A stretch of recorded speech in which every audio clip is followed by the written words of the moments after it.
Le deuxième matin de mon mariage, alors que j'étais encore allongé dans notre lit de noces, entouré de l'odeur des fleurs et du bonheur, mon téléphone a sonné. L'homme au bout du fil s'est présenté comme le directeur de l'hôtel. Sa voix était basse, prudente, presque effrayée. « Madame Vaughn, nous avons examiné les images de vidéosurveillance de votre réception de mariage. » J'ai souri au début, pensant qu'il s'agissait d'un suivi de routine. Puis il a dit, « Il y a un enregistrement que vous devez absolument voir en personne. » Mon sourire s'est effacé. J'ai demandé ce qui ne allait pas. Il a marqué une pause avant de répondre. « S'il vous plaît, venez à l'hôtel seul. » Seul. Et puis, sur un ton qui m'a glacé le sang, il a ajouté, « Et quoi que vous fassiez, n'en parlez pas à votre mari. » Mon cœur a sombré. C'était notre mariage. Quel genre d'image pouvait nécessiter un tel secret vis-à-vis de l'homme à qui je venais de promettre ma vie? 1 heure plus tard, j'étais assise dans une salle de sécurité, fixant un écran qui montrait le couloir devant ma suite nuptiale. L'horodatage indiquait 14 heures, pendant ma propre réception. La porte s'est ouverte. Mon mari est entré. Juste derrière lui se trouvait ma meilleure amie, ma demoiselle d'honneur. Ils ont verrouillé la porte. Et quand je les ai vus s'enlacer et s'embrasser comme des amants qui avaient attendu trop longtemps, j'ai pensé que la trahison était la pire chose dont je pourrais jamais être témoin. Je me trompais, car quelques secondes plus tard, je les ai entendus parler calmement, intimement, de la façon de m'empoisonner lentement, de me faire passer pour mentalement instable, de s'emparer de mon héritage et, si nécessaire, de s'assurer que je ne survivrais pas assez longtemps pour me défendre. Le deuxième jour de mon mariage, je n'ai pas seulement découvert une liaison. J'ai réalisé que je m'étais marié à un plan conçu pour me détruire. Le deuxième matin de mon mariage aurait dû être paisible. La lumière du soleil glissait à travers les rideaux fins de notre appartement, touchant les bords de la pièce comme si elle ne voulait pas me réveiller trop vite. Ma robe de mariée avait été soigneusement suspendue dans le placard, l'ourlet encore légèrement marqué par le sol en marbre de la salle de bal. Une petite carte était posée sur la table de chevet. L'éternité commence aujourd'hui, écrit de l'écriture soignée d'Eliott. Je suis resté allongé un moment, laissant le calme m'envahir. Marié. Le mot semblait irréel et lourd à la fois, comme une couronne posée sur ma tête pendant mon sommeil. La journée d'hier rejouait en fragments de douceur, la musique, les vœux, la main d'Eliott chaude et ferme dans la mienne, les applaudissements s'élevant comme une vague. J'avais cru à chaque sourire. J'avais cru à chaque promesse. L'appel téléphonique a brisé cette illusion. Même après avoir raccroché, je suis resté assise sur le bord du lit, mon téléphone inerte dans la paume, les battements de mon cœur résonnant dans mes oreilles. La voix du directeur de l'hôtel résonnait encore et encore dans ma tête, « S'il vous plaît, venez seul.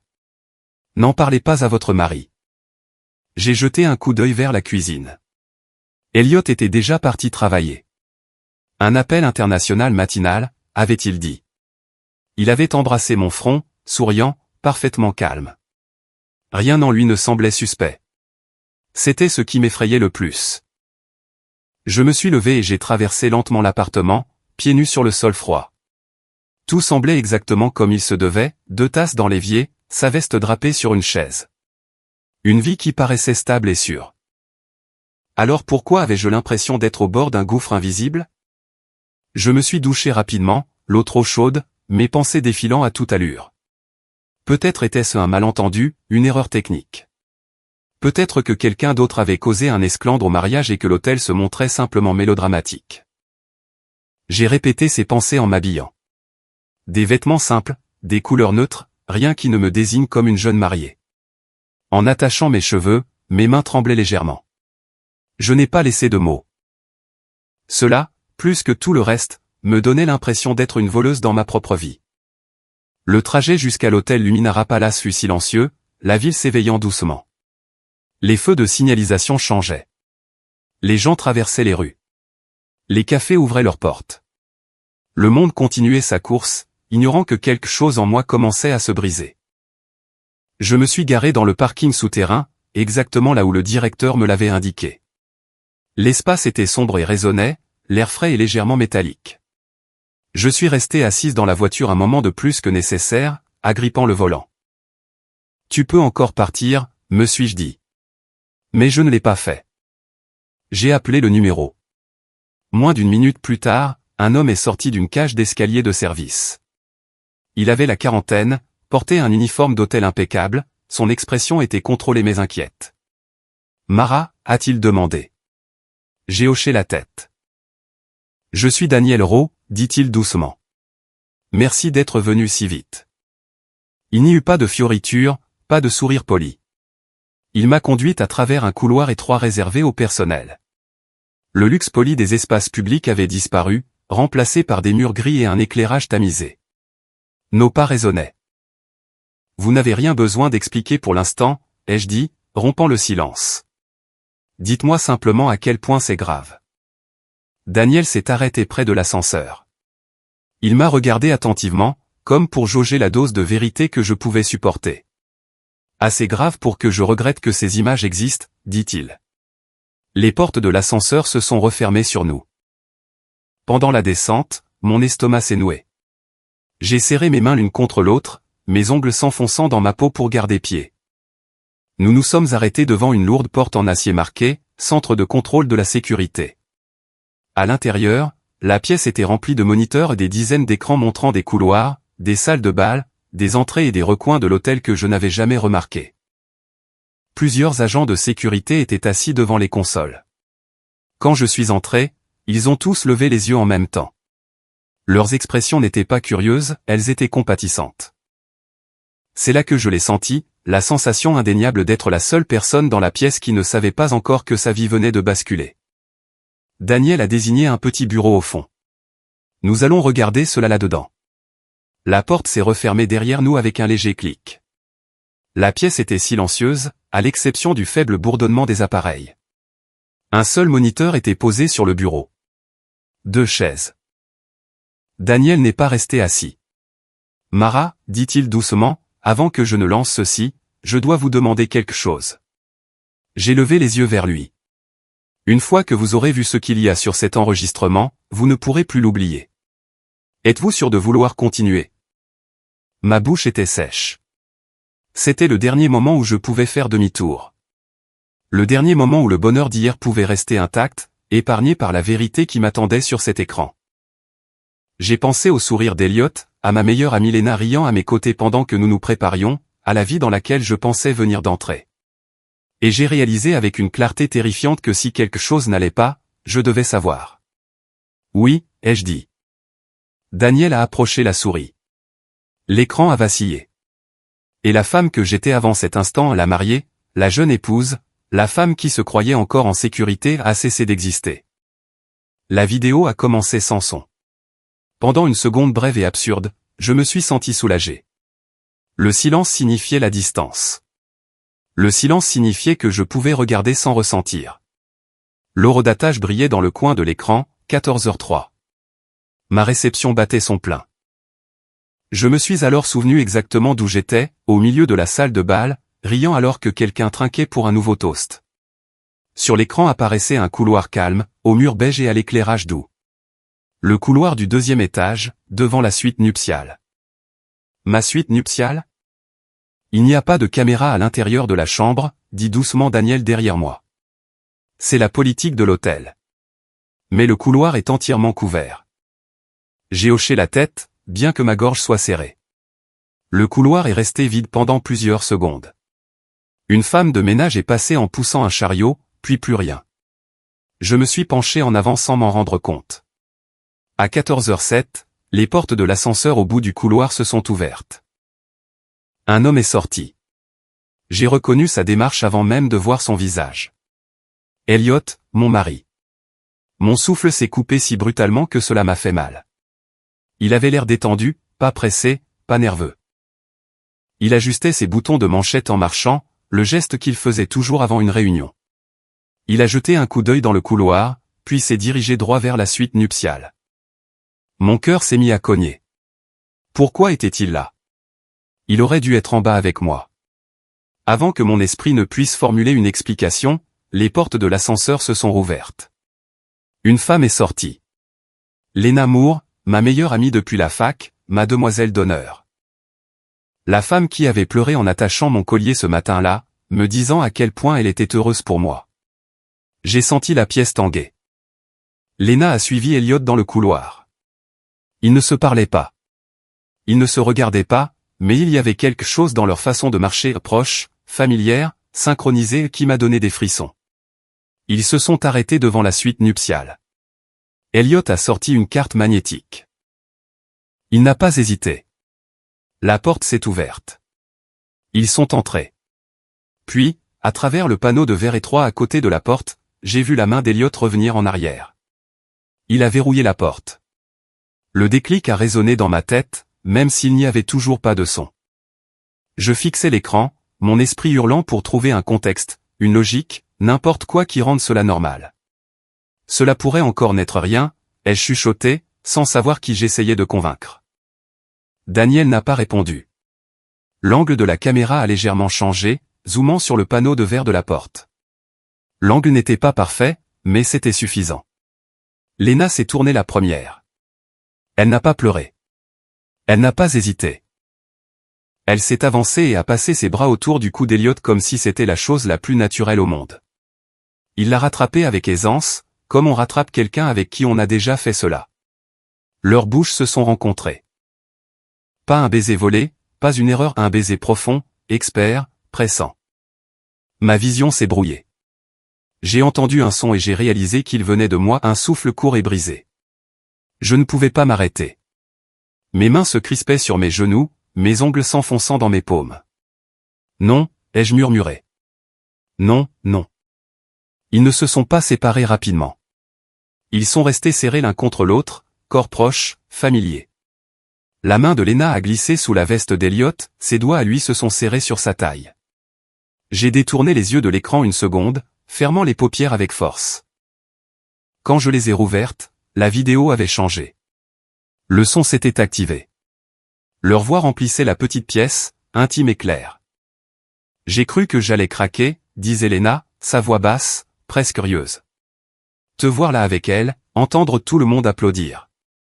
Tu as été parfaite, répondit Elliot calmement. Personne ne soupçonne rien. Mon estomac s'est noué. Ne soupçonne quoi? Lena a expiré bruyamment. Combien de temps devrons-nous encore prétendre?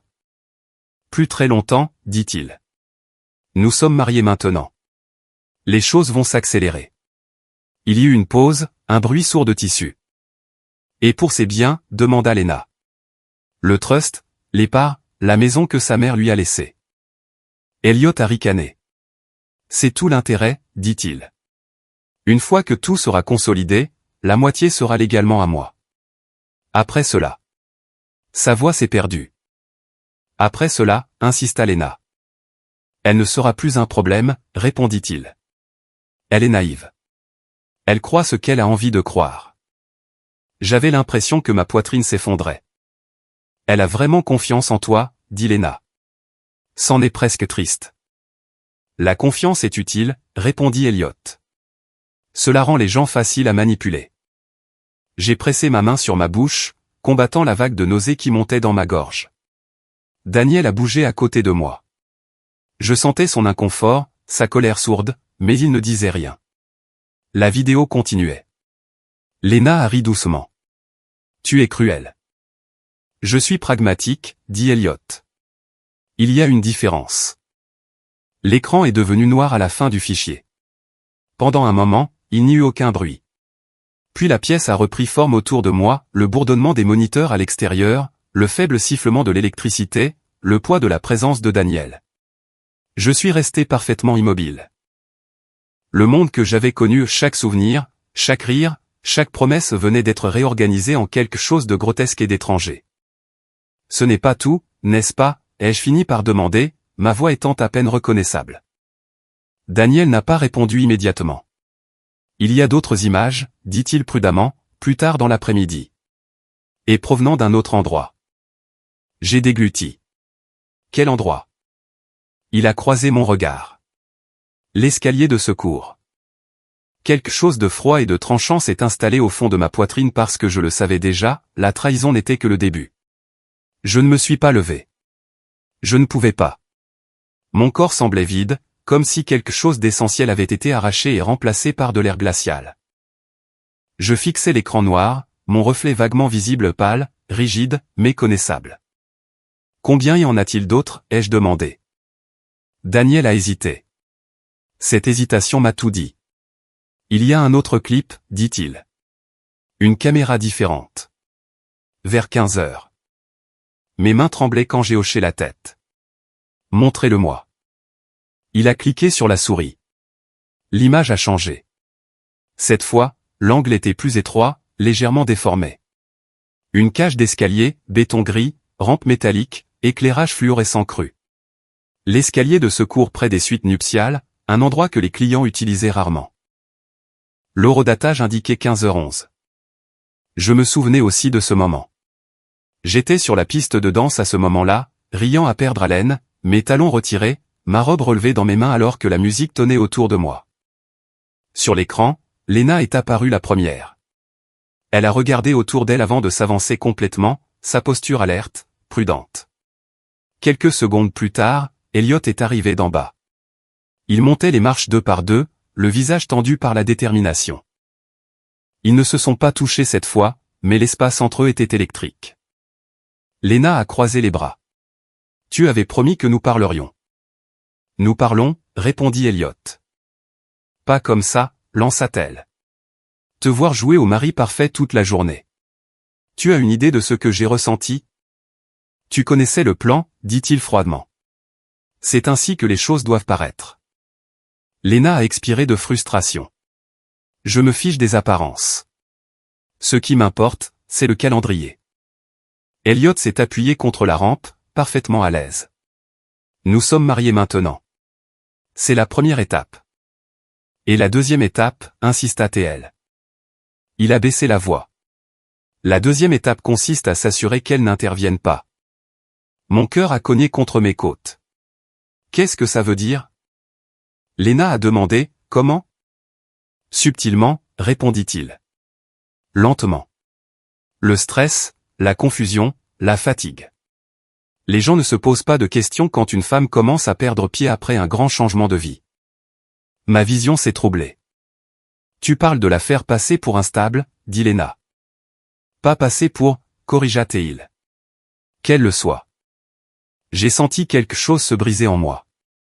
Elle a confiance en toi, murmura Lena. Elle te dit tout. C'est pour ça que ça marche, dit Elliot. Elle ne verra rien venir. La cage d'escalier semblait trop petite, trop étouffante, même à travers l'écran. Et si elle résiste, demanda Lena. Elliot a haussé les épaules.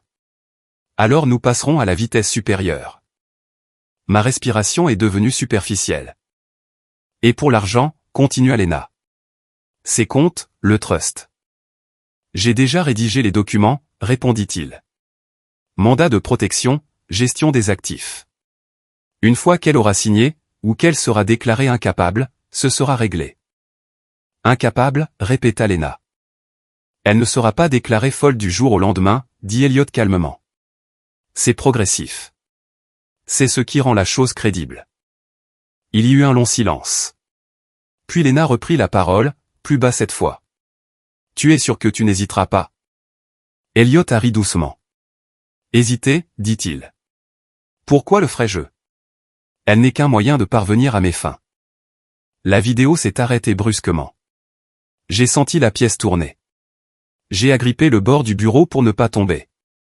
Mon esprit s'emballait, essayant désespérément de dissocier l'homme sur l'écran de celui qui m'avait tenu les mains pendant nos vœux. C'était le même homme. C'était la vérité à laquelle je ne pouvais échapper. Daniel ne m'a pas pressé. Il a fait glisser une boîte de mouchoirs sur le bureau et a reculé pour me laisser de l'espace. Pendant plusieurs minutes, je n'ai pas pleuré. Je ne pouvais pas. Le choc me maintenait d'un bloc, comme du verre fragile. Ils avaient tout prévu, ai-je dit finalement. Avant le mariage. Oui, répondit doucement Daniel. Ils ont choisi le moment, ai-je continué. L'endroit. L'instant où je serai la plus distraite. Il a hoché la tête. Et ils ne m'ont pas seulement trahi, ai-je murmuré. Ils s'apprêtaient à m'effacer. Daniel a contracté la mâchoire. Nous avons conservé toutes les images originales, dit-il. Plusieurs copies de sauvegarde. Rien n'a été modifié. J'ai relevé la tête. J'aurais besoin de copies. Il a paru surpris, puis pensif. Nous ne pouvons pas les diffuser à la légère, mais si cela devient une affaire judiciaire, nous coopérons pleinement. Ça le deviendra, ai-je dit. Mes paroles étaient plus fermes que je ne l'étais, car quelque chose d'autre s'éveillait sous le choc et la douleur. Pas de la rage, pas encore. De la clarté. Si vous êtes encore là, à me lire, c'est que vous comprenez quelque chose d'important. Ce n'est pas seulement une histoire de trahison. C'est l'histoire du moment où une personne réalise la vérité et décide de se briser ou de survivre. Je n'étais pas prête à me briser. Daniel me regardait attentivement. Que allez-vous faire maintenant? Je me suis levé, mes jambes étaient chancelantes mais tenaient bon. Je rentre chez moi, ai-je dit. Et je vais agir comme si je ne savais rien. Il a froncé les sourcils. C'est dangereux. Je sais, ai-je répondu. Mais il me croit aveugle. J'ai ramassé mon sac. Et les gens qui se croient invisibles font des erreurs. En sortant de la salle de sécurité, une pensée résonnait inlassablement dans mon esprit, j'avais épousé mon ennemi. Et à partir de cet instant, chaque sourire serait un mensonge jusqu'au jour où je déciderais de dire la vérité. Le trajet du retour me parut plus long qu'il n'aurait dû. Chaque feu rouge semblait durer une éternité. Chaque voiture qui passait me semblait trop proche, trop bruyante, trop réelle. Je gardais les yeux fixés sur la route, craignant que si je laissais mes pensées s'égarer une seule seconde, je perdrais le contrôle du volant ou de moi-même. Quand je suis entré dans le parking de notre immeuble, mes mains étaient engourdies. Notre appartement. Le mot sonnait faux maintenant.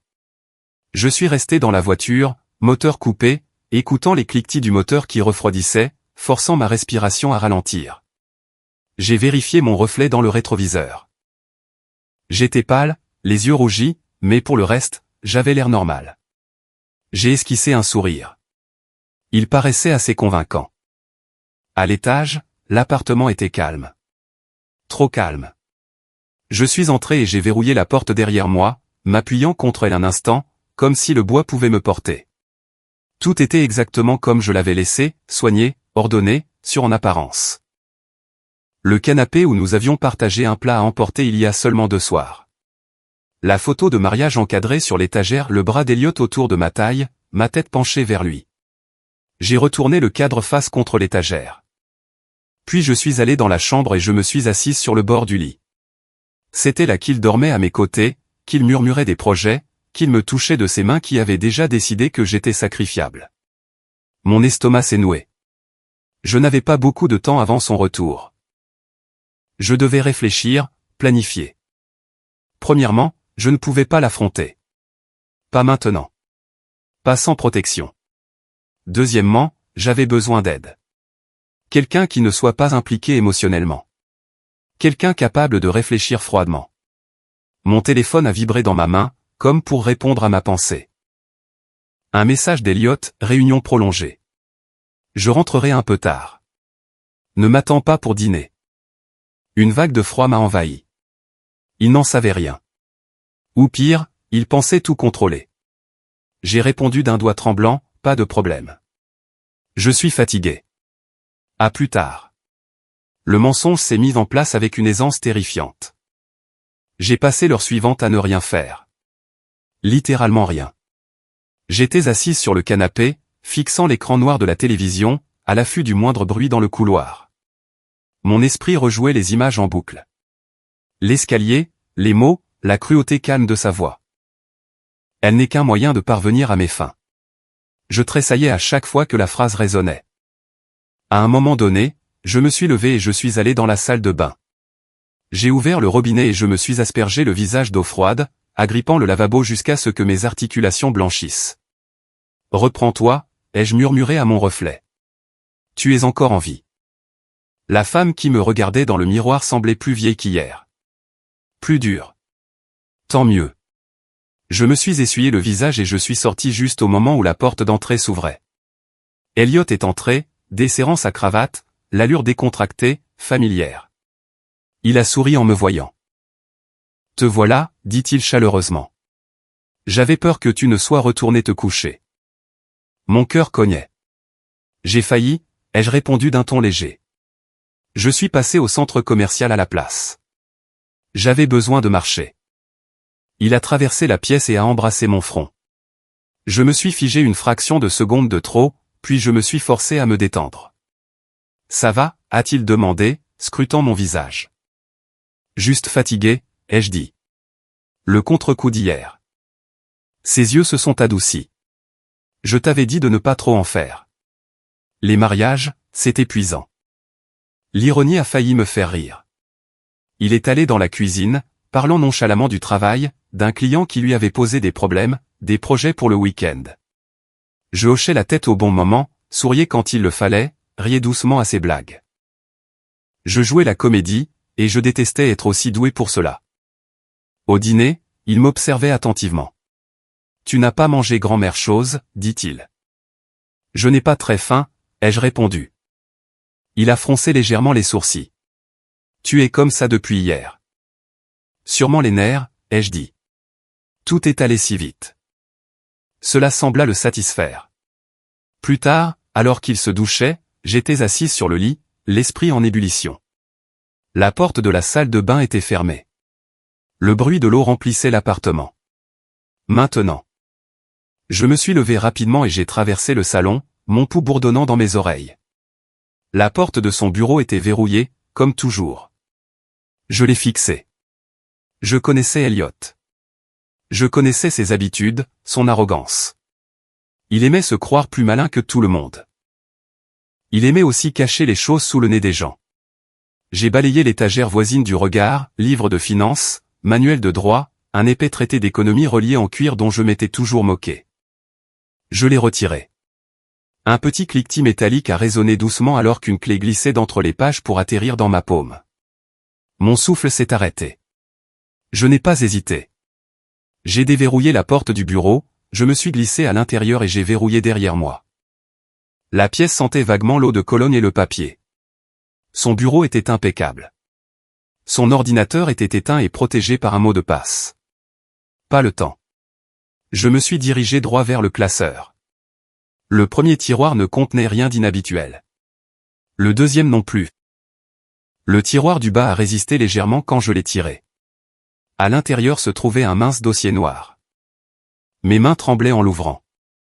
Le premier document a brouillé ma vue, un projet de mandat de protection, mon nom dactylographié soigneusement en haut, accordant à Elliot Vaughn les pleins pouvoirs sur mes actifs financiers. Non signé. En attente. Le deuxième document était pire, un accord d'investissement. Un langage complexe. Des comptes offshore. Des sociétés écrans. Tous les chemins s'éloignaient de moi. J'ai sorti mon téléphone et pris des photos aussi vite que possible, le cœur battant à tout rompre. Puis j'ai entendu l'eau s'arrêter. La panique m'a envahi. J'ai tout remis exactement comme je l'avais trouvé, j'ai verrouillé le tiroir et je me suis glissé hors du bureau juste au moment où la porte de la salle de bain s'ouvrait. Elliot est sorti, une serviette autour de la taille. « Tiens, dit-il nonchalamment. Qu'est-ce que tu fais ?» J'ai forcé un sourire. « Rien, je vérifiais juste mes emails. » Il a hoché la tête, sans s'inquiéter. Mais alors que j'étais allongé à ses côtés plus tard cette nuit-là, fixant le plafond tandis que sa respiration devenait régulière, une vérité brûlait plus fort que la peur, il était déjà en marche, et si je n'agissais pas plus vite, je n'aurais pas de seconde chance. Je n'ai pas dormi de la nuit. Elliot était allongé près de moi, un bras posé nonchalamment sur ma taille, sa respiration lente et régulière. Pour n'importe quel observateur, nous aurions ressemblé à n'importe quel autre couple de jeunes mariés, complices, intimes, en sécurité. Je fixais l'obscurité, comptant ses inspirations. Chaque inspiration me rappelait à quel point le danger était proche. Chaque expiration me rappelait qu'il se croyait victorieux. À l'aube, je me suis glissé hors du lit sans bruit et je suis allé dans la cuisine. J'ai préparé du café, même si j'en ai à peine bu. Mes mains étaient fermes maintenant, pas parce que j'étais calme, mais parce que quelque chose en moi s'était endurci. La peur s'était consumée. À sa place, il y avait de la concentration. J'avais besoin d'aide. Une aide réelle. Pas de réconfort émotionnel, pas de conseils vagues, mais quelqu'un qui comprenne l'argent, les systèmes et les conséquences. Il n'y avait qu'une seule personne, mon cousin, Nathan Hale. Nathan avait 6 ans de plus que moi, pragmatique, réservé, le genre d'homme qui ne hausse jamais la voix mais dont le silence a du poids. Avant le décès de mon père, celui-ci faisait plus confiance à Nathan qu'à quiconque pour les questions financières. Et récemment, trop récemment, je m'étais souvenu d'une phrase de l'enregistrement, son cousin à la banque commence à avoir des soupçons. Ils étaient déjà conscients de sa présence. Cela le rendait dangereux pour eux, ce qui signifiait qu'il était exactement la personne dont j'avais besoin. Je lui ai envoyé un SMS d'une seule phrase, « Es-tu libre pour parler aujourd'hui ?» Dans un endroit privé. Sa réponse fut presque immédiate, « Oui. » Midi, je t'enverrai une adresse. J'ai supprimé les messages aussitôt après les avoir lus. Quand Elliot s'est réveillé, j'étais déjà habillé. « Salut, dit-il en bâillant. Tu es matinal. » Je n'arrivais pas à dormir, ai-je répondu. Je pensais aller marcher un peu, peut-être déjeuner plus tard. Il m'a étudié un instant trop longtemps. « Tu te sens bien ?» a-t-il demandé. « Tu as l'air bizarre. » J'ai esquissé un sourire. Je crois que l'adrénaline du mariage est enfin retombée. Il s'est détendu. C'est logique. J'ai quitté l'appartement, le cœur battant, mais le visage serein. Le café choisi par Nathan était petit, calme, niché entre une librairie et un tailleur fermé. Pas de foule, pas de baies vitrées, le genre d'endroit où l'on ne s'attarde pas sauf si on a une raison sérieuse. Nathan était déjà là quand je suis arrivé. Il s'est levé en me voyant, l'inquiétude se lisant sur son visage. « Tu as l'air épuisé, dit-il. » C'était presque suffisant pour me faire craquer, mais je me suis assise, j'ai croisé les mains et je suis allé droit au but. Enfin, pas toute la vérité. Il y a quelque chose qui ne va pas dans mon mariage, ai-je dit doucement. Quelque chose de grave.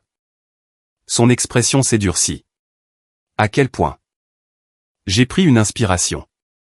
Elliot me cache des activités financières, Elena est impliquée. Nathan ne m'a pas interrompu. Il a écouté mes explications prudentes et sélectives. Je lui ai parlé des images, des documents, du mandat de protection. Je ne lui ai pas encore tout dit. Quand j'ai eu fini, le café semblait trop silencieux. Nathan s'est adossé lentement, la mâchoire serrée. J'avais un mauvais pressentiment à son sujet, dit-il. Les chiffres qu'il mentionnait ne collaient jamais. Mon cœur a bondi. Qu'est-ce que tu veux dire? Il a hésité, puis a parlé prudemment. Je n'ai pas accès aux données privées des clients, mais j'entends des choses. Des tendances. L'entreprise d'Elliot perd énormément d'argent depuis un certain temps. Une compréhension glaciale s'est installée. Il m'a épousé pour régler ça, ai-je dit. Oui, répondit Nathan. Et s'il agit aussi vite, c'est qu'il est désespéré. Les gens désespérés font des erreurs. J'ai hoché la tête lentement. J'ai besoin de preuves. De vraies preuves. Nathan a croisé mon regard. Alors tu dois être patiente, et tu dois être prudente. Je sais, ai-je dit. Il a marqué une pause, puis a ajouté, je ne peux pas officiellement enquêter sur lui, mais je peux surveiller les marges, les transferts, les activités des sociétés écrans. Et je connais quelqu'un qui peut discrètement examiner le projet d'investissement qu'il pousse. Un soulagement m'a envahi si puissamment que j'ai dû agripper le bord de la table. Merci, ai-je chuchoté. Le regard de Nathan s'est adouci. Tu n'es pas seul dans cette histoire. Cela comptait plus que je ne pouvais l'exprimer. Alors que nous nous levions pour partir, il a baissé la voix. Une dernière chose. Oui. Si à n'importe quel moment tu te sens en danger et physiquement en danger, tu me le dis immédiatement. J'ai hoché la tête. Dehors, l'air semblait plus froid, plus vif. En retournant à ma voiture, mon téléphone a vibré. Un message d'Elliot, je prends des nouvelles. N'oublie pas de manger. J'ai fixé l'écran, puis j'ai tapé en réponse, je n'oublierai pas. Je t'aime. Le mensonge ne faisait plus mal. Il me donnait du pouvoir, car maintenant je ne faisais plus que survivre, je rassemblais des témoins. Et si vous êtes arrivé jusqu'ici, en lisant chaque étape, chaque décision silencieuse, alors vous savez déjà ce que la plupart des gens ne réalisent que trop tard, les batailles les plus dangereuses ne commencent pas par des cris. Elles commencent par le silence, la patience et le choix du bon allié. Au moment où je suis rentré, ma peur s'était totalement transformée. Elliot et Lena pensaient jouer aux échecs. Ils ne réalisaient pas que j'avais enfin appris les règles, et que j'avais fini d'être un simple pion sur leur échiquier. À partir de ce jour, ma vie s'est scindée nettement en deux. Il y avait la version qu'Elliot voyait, l'épouse calme se remettant de la fatigue du mariage, un peu effacée, un peu distraite, reconnaissante de son attention.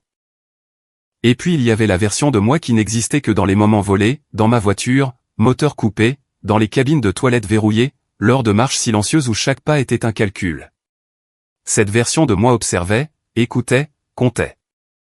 Le comportement d'Elliot a changé subtilement quand j'ai commencé à sortir plus souvent de l'appartement. Il ne me posait jamais de questions directement, mais je sentais son attention s'aiguiser comme une lame tenue juste sous la surface.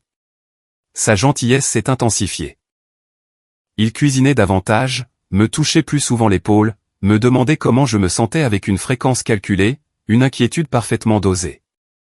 La nuit, je restais allongé près de lui, respirant régulièrement, attendant que le sommeil le gagne.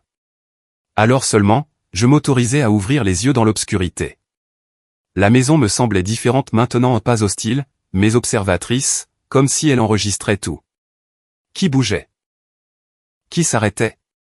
Qui faisait semblant? 3 jours après avoir vu Nathan, j'ai reçu un message de sa part, j'ai trouvé quelqu'un. Discret, expérimenté, ne laisse pas de traces. Mon pouls s'est accéléré. Quand pouvons-nous parler, ai-je tapé. Ce soir.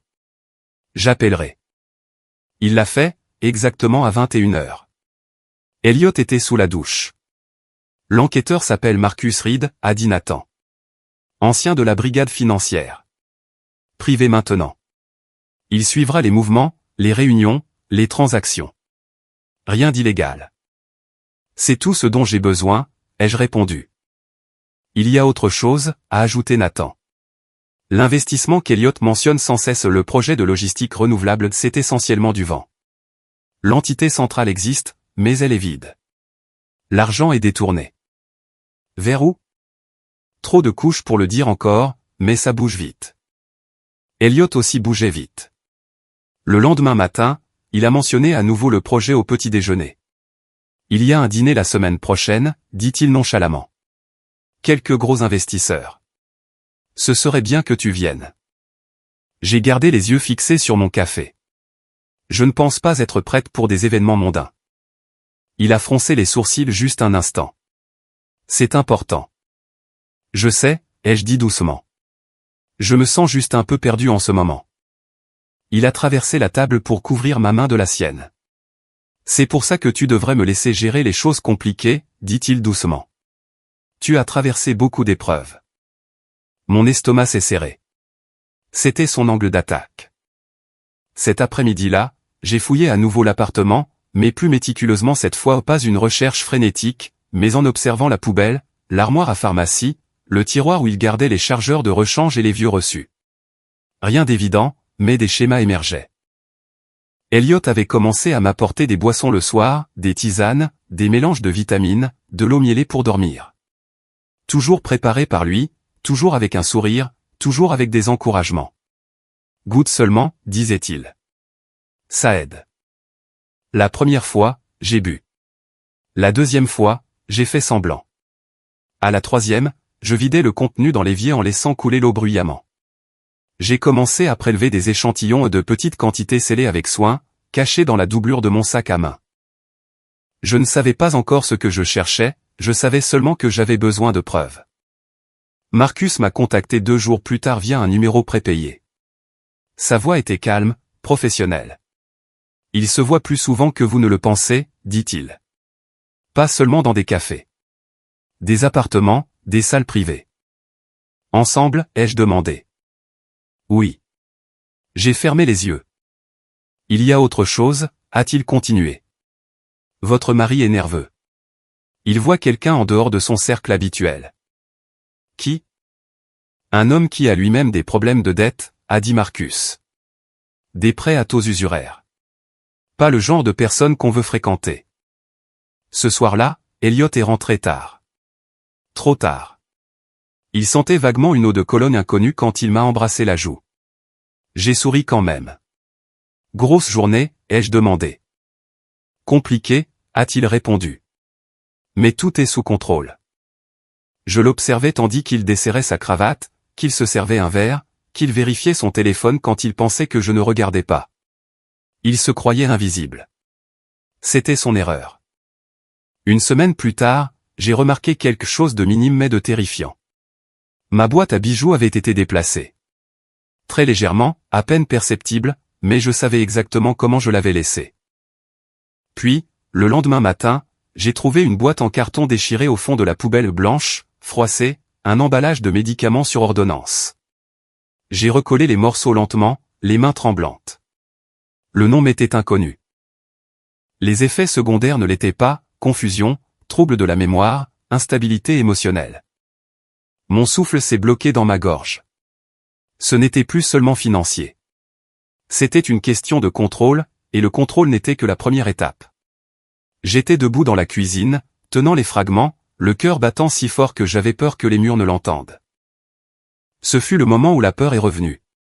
Pas la peur paralysante, mais la peur clarificatrice.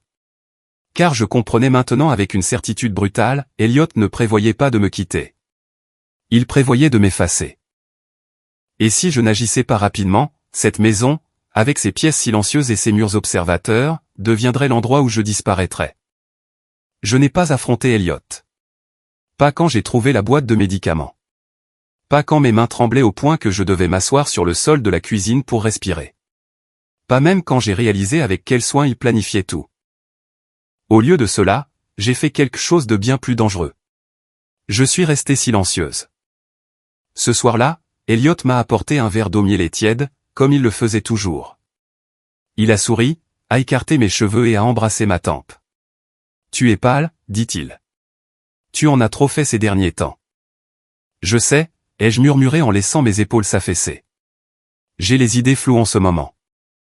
Ses yeux se sont aiguisés pendant une fraction de seconde. Flou comment? C'est comme si j'oubliais des petites choses, ai-je dit doucement. Des mots. Où je pose mon téléphone. Parfois, je me réveille et je ne sais plus quel jour on est. Je me détestais d'être aussi convaincante. L'inquiétude d'Elliot a redoublé, mais derrière elle, j'ai vu autre chose, une évaluation. Le stress peut faire ça, dit-il gentiment, surtout après un mariage. Il m'a tendu le verre. Je l'ai porté à mes lèvres. Puis j'ai laissé ma main trembler. Le verre a glissé de mes doigts et s'est brisé sur le sol. L'eau mielée s'est répandue sur les carreaux comme de l'ambre renversé. Elliot a sursauté. Mara. Je suis désolé, ai-je chuchoté, me tenant la tête. J'ai des vertiges. Il a été à mes côtés instantanément, son bras sur mon épaule, ferme et rassurant. Là, dit-il. Assieds-toi. Alors qu'il m'aidait à aller jusqu'au canapé, je l'ai senti le basculement. Le moment où l'inquiétude est devenue confirmation. Cette nuit-là, après qu'il se fut couché, je me suis enfermé dans la salle de bain et j'ai appelé Nathan. Ils ont commencé, ai-je chuchoté. Les médicaments. J'ai trouvé l'emballage. Il y eut un silence au bout du fil. Puis Nathan dit très prudemment, « Tu es sûr ? » Oui. Alors tu as besoin d'une preuve médicale immédiatement. Le lendemain matin, pendant qu'Elliot était au travail, je suis allé dans une clinique privée de l'autre côté de la ville, une clinique qu'il ne connaissait pas. J'ai dit au médecin que je craignais que quelqu'un altère mes compléments alimentaires. Sang, urine, tout. En sortant, mes jambes étaient faibles, mais mon esprit était vif. Cet après-midi-là, Daniel Rowe a appelé. J'ai hésité à vous recontacter, dit-il, mais quelque chose est survenu. Mon cœur a bondi. Quel genre de chose? Une de nos employées de maison a trouvé un objet dans la suite nuptiale pendant le nettoyage après l'événement, dit-il. Un stylo enregistreur. Il a été déposé aux objets trouvés. Personne ne l'a réclamé. Mon souffle s'est arrêté. Il y a un enregistrement dessus, a continué Daniel doucement. Nous pensons que vous devriez l'entendre. J'étais de retour à l'hôtel moins d'une heure plus tard. Même parking souterrain, même trajet en ascenseur glacial, même petite salle de sécurité. Mais cette fois, je n'étais plus une mariée sous le choc, j'étais une cible qui se savait traquer. Daniel m'a tendu un petit stylo argenté. On l'a trouvé entre les coussins du canapé, dit-il. L'horodatage de l'enregistrement indique environ 15h20 le jour de votre mariage. Mes doigts se sont refermés dessus. Lancez-le, ai-je dit. Des parasites ont crépité. puis la voix de Lena a rempli la pièce, claire, triomphante. J'ai préparé 2 options, disait-elle. Une à action rapide, petite dose, vertige, nausée, légère hallucination. Parfait pour faire croire qu'elle est instable. Mon sang s'est glacé. La deuxième est plus lente, a-t-elle continué. Usage chronique. Cela endommage le système nerveux avec le temps. Perte de mémoire, saute d'humeur. À terme, elle n'aura plus l'air capable de rien. Je me sentais mal. La voix d'Elliot a suivi calme, précise. Le dosage doit être contrôlé. Nous ne pouvons pas la laisser mourir trop tôt. Trop tôt. Nous avons besoin de la tutelle, a-t-il poursuivi. Une fois qu'elle sera déclarée inapte, tout sera transféré légalement. Son trust contient des clauses en cas d'incapacité. Lena a ri doucement. Et après ça? Une pause. Après ça, Elliot a dit, elle ne sera plus notre problème. L'enregistrement a pris fin. Je n'ai pas crié. Je n'ai pas pleuré. Je suis resté parfaitement immobile alors que quelque chose en moi se consumait totalement. Il ne voulait pas seulement mon argent, il voulait ma disparition. Daniel m'observait attentivement. Il y a plus des registres, des visites antérieures. Ce n'était pas leur première fois ici. J'ai hoché la tête lentement. J'aurais besoin de copies de tout, ai-je dit. Et je veux savoir qui a trouvé l'enregistreur. Elle s'appelle Sophia, a répondu Daniel. Elle travaille ici depuis des années. Elle ne voulait pas d'ennui, mais elle se souvenait de votre mère. Elle voulait faire ce qui était juste. Quelque chose dans ma poitrine s'est serré. De la bonté, même maintenant. De retour dans ma voiture, j'ai réécouté l'enregistrement encore et encore jusqu'à ce que les mots cessent de blesser et commencent à m'aiguiser. J'ai appelé Nathan. Cela va au-delà de la fraude, ai-je dit.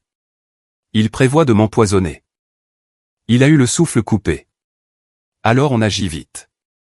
Avocat, police, protection des actifs. Pas encore, ai-je répondu. Il y eut un long silence. Mara, dit-il prudemment, tu es en danger. Je sais, ai-je répondu. C'est pour ça que j'ai besoin qu'ils croient que leur plan fonctionne. Ce soir-là, quand Elliot m'a tendu mon verre, j'en ai bu une petite gorgée et j'ai laissé mes paupières battre. Je crois que quelque chose ne va pas chez moi, ai-je chuchoté. J'ai peur tout le temps. Il m'a serré plus fort. On va s'occuper de ça, dit-il doucement. Je te le promets. J'ai souri faiblement contre son torse car je connaissais maintenant la vérité. Il pensait empoisonner une femme sans défense. Ce qu'il faisait réellement, c'était me donner du temps, le temps de rassembler des preuves, le temps de tendre un piège. Et une fois qu'ils auraient franchi la ligne entre la cupidité et le meurtre, il n'y aurait plus de retour possible pour eux. Seulement la chute. Une fois que le poison fut entré dans le plan, tout s'est accéléré. Elliot a cessé de prétendre que mon rétablissement pouvait attendre. Il me surveillait sans cesse maintenant à mes réactions, mes silences, la façon dont mes mains tremblaient quand je tenais une tasse. Chaque symptôme que je simulais devenait une confirmation silencieuse pour lui que sa stratégie réussissait. Tu devrais te reposer davantage, dit-il un matin, me raccompagnant vers le canapé alors que je m'étais levé trop vite. Tu as été si fragile ces derniers temps. Fragile? Le mot a glissé sur moi comme un verdict. Je déteste me sentir inutile, ai-je murmuré en baissant les yeux.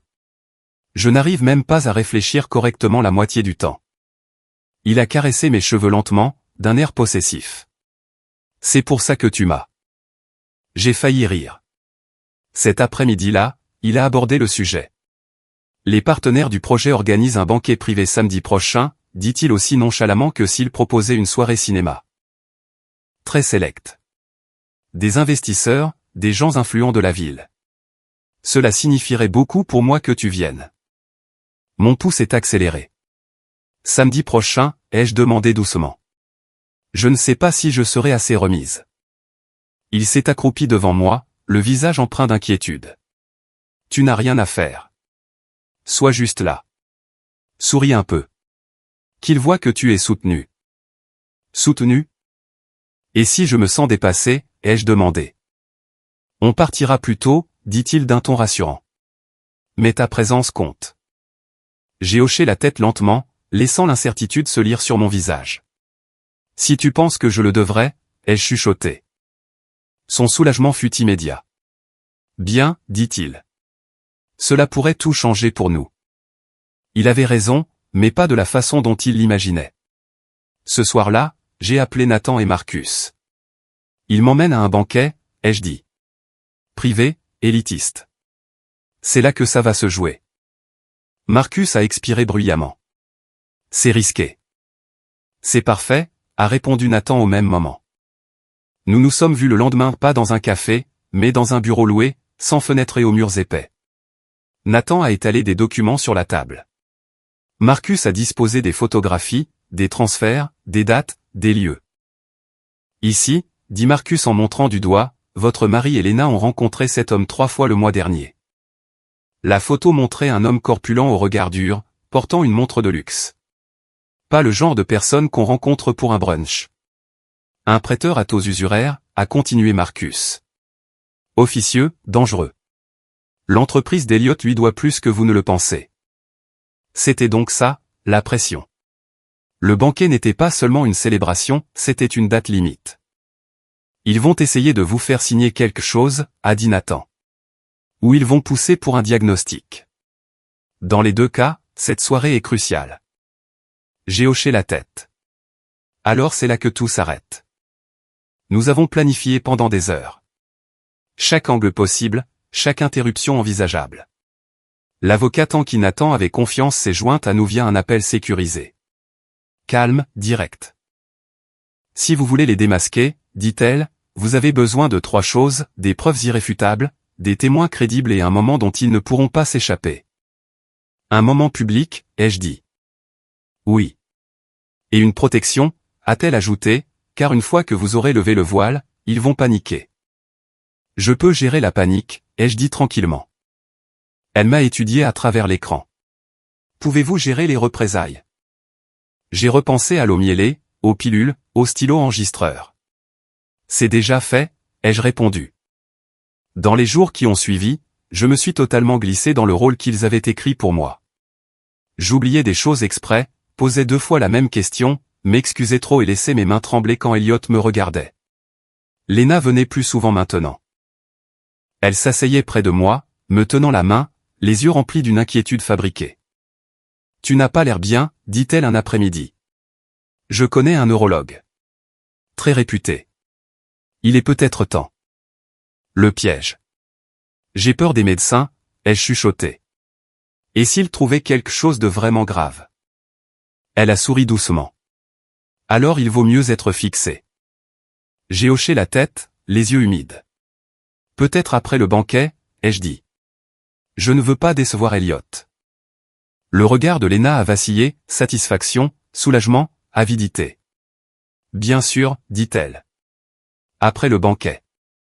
Ce soir-là, seul dans la salle de bain, j'ai verrouillé la porte et j'ai sorti les résultats d'analyse de mon sac. Pas de maladie mentale, pas de troubles neurologiques. Je les ai glissés à nouveau dans leur enveloppe et je les ai cachés derrière la doublure de mon sac, à côté de l'enregistrement audio et de la clé USB. Tout était prêt. Le matin du banquet, Elliott m'a regardé m'habiller. La robe était simple, élégante, du satin blanc aux lignes épurées. Pas une robe de mariée, mais une robe de femme. Tu es magnifique, dit-il, la fierté vibrant dans sa voix. J'ai la tête qui tourne, ai-je répondu doucement. Il a souri. Appuie-toi sur moi. C'est ce que j'ai fait. Alors que la voiture nous emmenait à travers la ville vers le lieu de réception, je regardais les lumières défiler par la vitre. Mon cœur battait régulièrement, calmement. Ce n'était pas de la peur, c'était de la détermination. Car ce soir, entouré de gens qui pensaient célébrer un succès, j'allais leur montrer le prix de la tromperie. Elliott pensait que le banquet était son triomphe. Lena pensait que c'était la dernière étape. Aucun d'eux ne réalisait que c'était déjà un tribunal, et j'en avais fini de jouer l'accusé. Ce soir, j'allais parler, et il n'aurait plus nulle part où se cacher. La salle de banquet brillait d'une opulence feutrée. Des lumières de cristal se reflétaient doucement sur les sols de marbre. Les flûtes de champagne tintaient. Les conversations bourdonnaient sur des tombas et assuraient le bruit de gens qui se croyaient intouchables. Elliott me tenait la main à notre entrée, sa poigne ferme, possessive. On y est, murmura-t-il. Reste près de moi. J'ai hoché la tête, m'appuyant légèrement contre lui, laissant mon poids reposer là où il l'attendait. Autour de nous se trouvaient des hommes en costume sur mesure et des femmes parées de soie et de diamants. C'étaient les gens qu'Elliot voulait impressionner, ceux dont l'approbation signifiait financement, légitimité, survie. Lena était déjà là. Elle s'est approchée avec un large sourire, sa robe d'un rouge profond attirant tous les regards. Quand elle m'a embrassé, son étreinte s'est attardée une fraction de seconde de trop. « Tu as réussi à venir » chuchota-t-elle. « J'avais peur que tu ne sois pas en état. » « J'ai failli ne pas venir » ai-je dit doucement. Mais Elliot a dit que c'était important.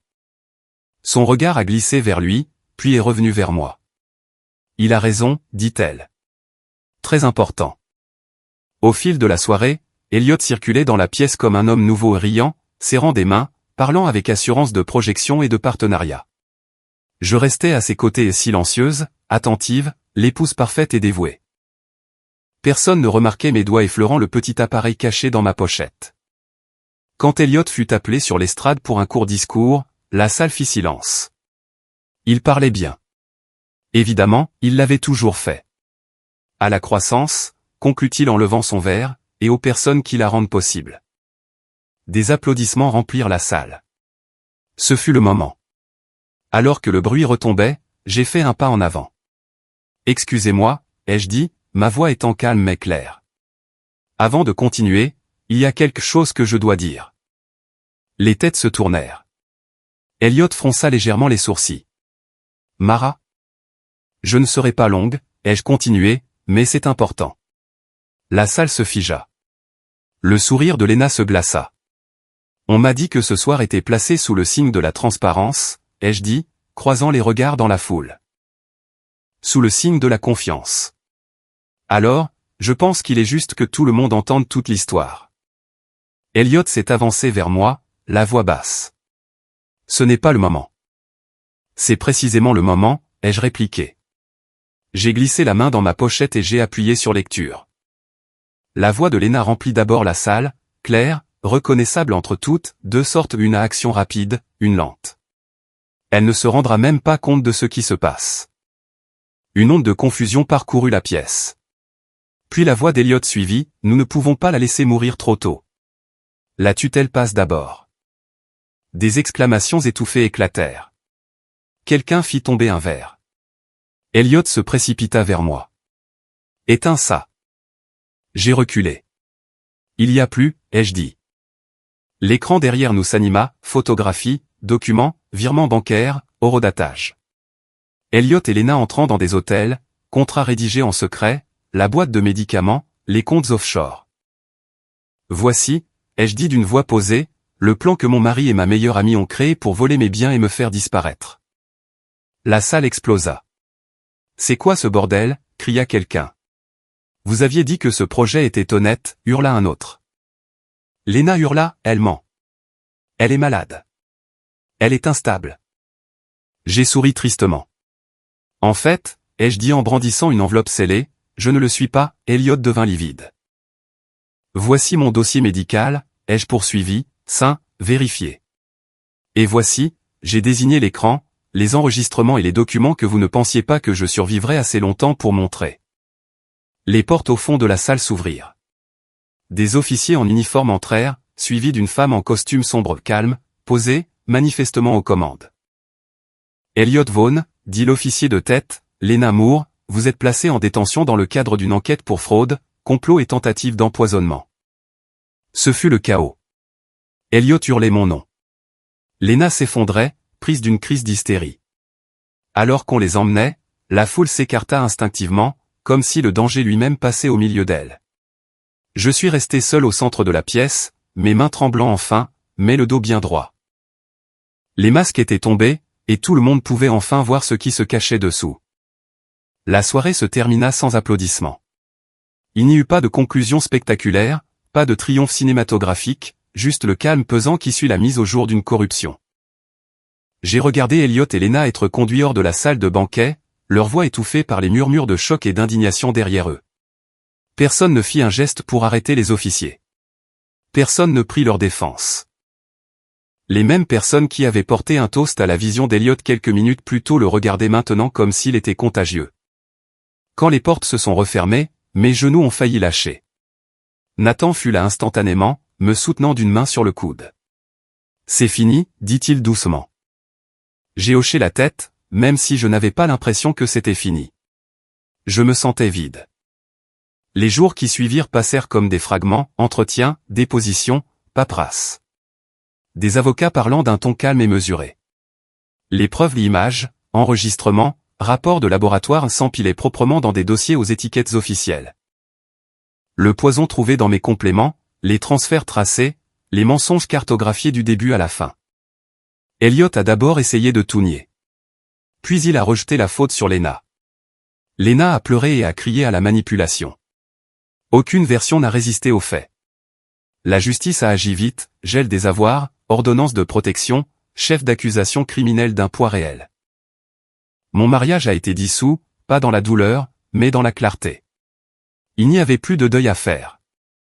Et pourtant, quand le bruit s'est enfin arrêté, quand l'adrénaline est retombée, je me suis effondré pas physiquement, mais intérieurement. Pendant des jours, j'ai à peine quitté mon appartement. Je mangeais parce qu'on me le rappelait, je dormais parce que l'épuisement l'exigeait. Mon esprit rejouait les enregistrements sans fin, non pas parce que je doutais de moi, mais parce qu'une partie de moi n'arrivait toujours pas à croire à quel point j'avais été proche de disparaître. Une thérapeute m'a dit que c'était normal. Vous viviez en mode survie, dit-elle.